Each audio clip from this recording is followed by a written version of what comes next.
Start with a 16-inch dowel and a milk cap.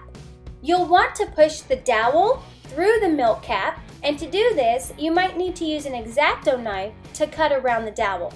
This way it'll fit right through the milk cap. Now push it through a good 2 to 3 inches because the bottom of the dowel will sit flush on your tabletop. For the legs of your light stand, you'll need 3 dowels that are about 3 inches long. You can use the round or the square dowels. You'll need to fill the cap underneath full of hot glue. Make sure to hold it upside down and then stick your legs into the hot glue at an angle.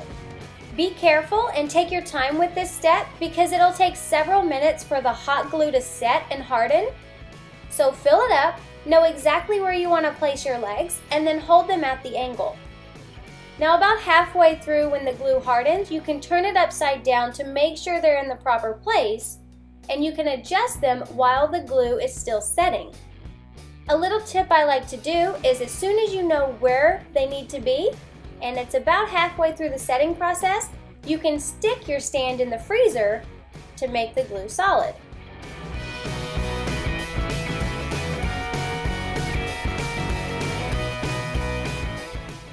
Once your stand is ready and it can stand up on its own, paint it with craft paint.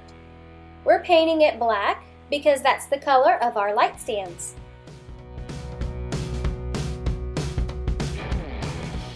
While the paint was drying, I looked over at our light stands and noticed they also had supports underneath between the legs and the main dowel. So I'm going to use these flat toothpicks and create the supports.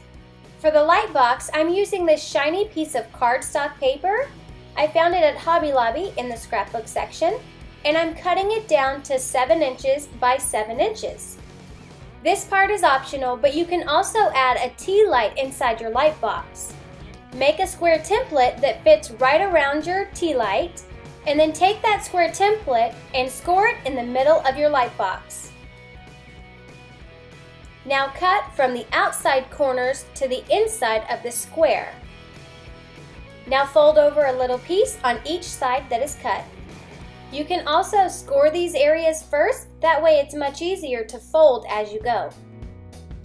Now take your light box and cut off one area that you folded on each side. So you should cut off only 4 pieces, leaving 1 tab on each side. Use a glue stick and glue the tab to the piece beside it. You should be folding up to form your light box. It's okay that there's a little overlap. We'll cut that off next. To cover your light box, use a piece of heavy parchment paper. Take your light box, place it face down on your parchment paper, trace around it, making sure to leave a small allowance on each side so you can fold it up when you glue it on. Once it's cut out, fold in each side.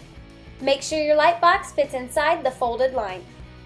If you're adding the tea light inside the light box, cut a small rectangle on the center in the back of the light box.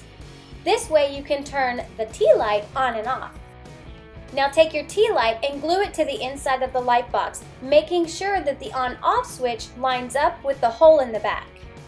Now you can take your light box, place it back on top of the parchment paper, and glue up the sides. Glue the light box to the light stand, making sure the switch is above the stand so it's easy to turn on. Make the stands for the green screen the same way, only this time use 18-inch dowels. Glue a wing nut to the top of the stands, that way you can add a rod going across the top and it won't roll off. If you don't have a wing nut, you can just glue the rod to the stands. I like the wing nut option though because you can take it apart and store it away easily. For the green screen, you can use scrap green fabric, an old green t-shirt, or even a piece of green paper. This also works if you want a white backdrop, a blue backdrop, or any other type of photo backdrop. Just hang it across the back and set up your scene. Give this video a thumbs up if you think this craft is perfect for Zi Yang to make her stop motions with. Also be sure to subscribe to become an AGI crafter.